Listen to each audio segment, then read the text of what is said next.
All right. When you're ready.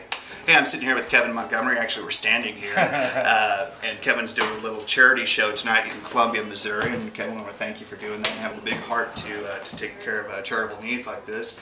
I wanted to ask you, the reason I found out about this concert was because of social media. I saw a message on Twitter, went to the website, then jumped the videos over to YouTube and stuff, even though I've been a big fan since your first album. Oh, that's great cool. stuff. Oh, wow. Been with you since the beginning. Oh, wow. But tell me how you're kind of spreading your message as you go across 50 states in 50 days. Well, you told me a little bit about you saw a tweet from Cody Heitschmidt there in Hutchinson, At Cody KS. Yeah, CodyTalks.com, I think Right. what it is. Right. Yeah.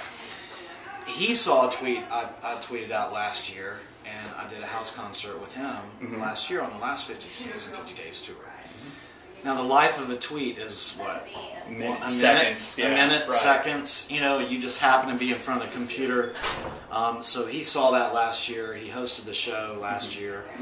A guy that came to the show last year hosted it this year, and then you just happened to, see him last week, or you saw a tweet. I saw a tweet last week, and then Jeff, when you were doing your live concert from North Dakota, and then found out you were here in Columbia a couple days later. Yeah. So now we're all together. Exactly. I mean, that's the beauty about social media, I think. I use Twitter a lot. I use Facebook.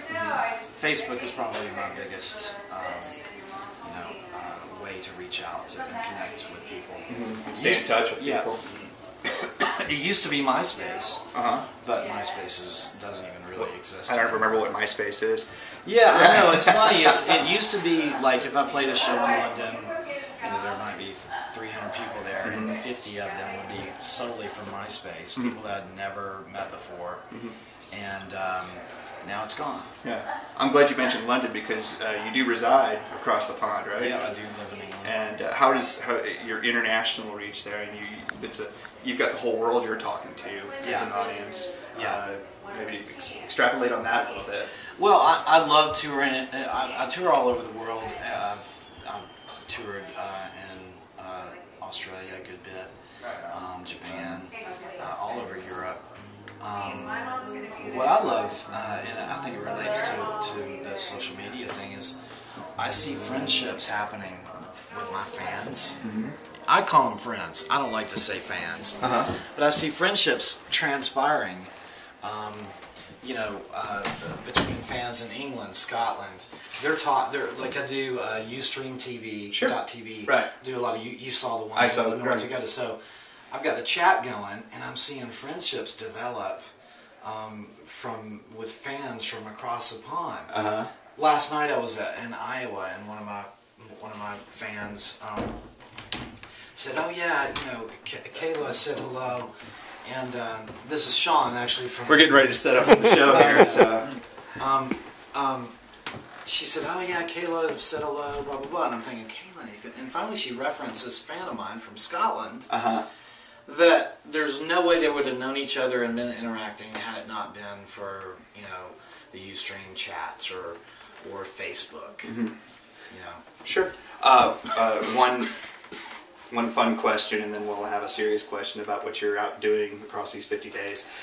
Is there any problem with the metric to standard conversion when you cross over between your music? Or the guitar chords, are they still standard, or are they... Yeah. Tell us about what your tour is and the Orange Backpack mission. It's the 50 States in 50 Days tour, and this year partially benefits the Orange Duffel Bag Foundation. It's a foundation that helps teens aging out of foster care and homeless teens. 75% of teens that age out of foster care go homeless. 3% of teens in foster care that age out graduate from college. It is the kind of like the reason the foundation was started was my sister wrote a book about and with a guy named Sam Bracken. He was doing drugs at 8. His mom joined a motorcycle gang at 15, kicked him out of the house. The last thing she said to him was, "I wish you were never born." When he left, he had an orange duffel bag. He couch surfed on people's couches during high school, became a football star, graduated from high school, got a full scholarship to Georgia Tech University, became a football star there, Now he works for Franklin Covey, and he has a great family. Mm-hmm. He could have gone one way or the other. Sure. When he left home, he had an orange duffel bag, and I'm interviewing someone in each state and asking them, you know, who was the one for you, who helped you, who was the person, and I'm getting great stories from people.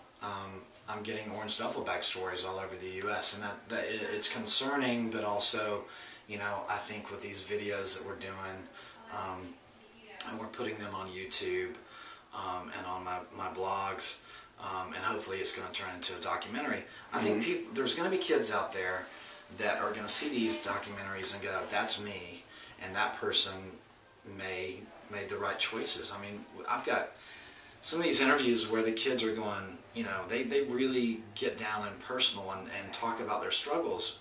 And some of them have had some really good, you know, there's been a light at the end of the tunnel, and the light bulb's gone off, and they've, you know, been able to take care of themselves and change their lives.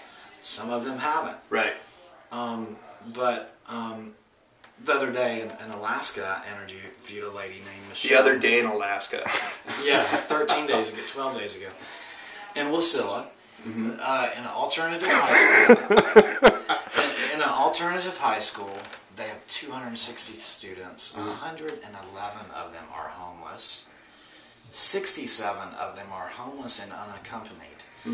And when I got there that afternoon, she said that morning a boy had been standing on the steps of the school at 6 a.m. when the janitor arrived with a trash bag with all of his belongings.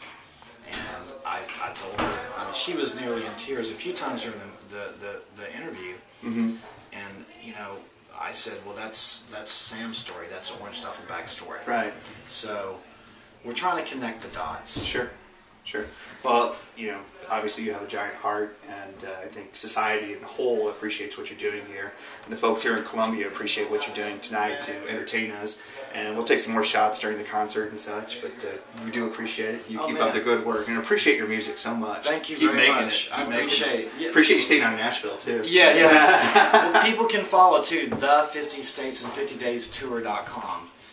Right. The GPS is hooked up to the phone. I was going to ask you about that. We're centralizing for you. I like it. His website the other day is, if you go to kevinmontgomery.com, there's like a little Google map, and it shows you exactly where he's at. And the other day I looked at it, and he was driving down the road at 92 miles an hour. Oh, shit. So, I don't know if you knew it said that. But it couldn't be right.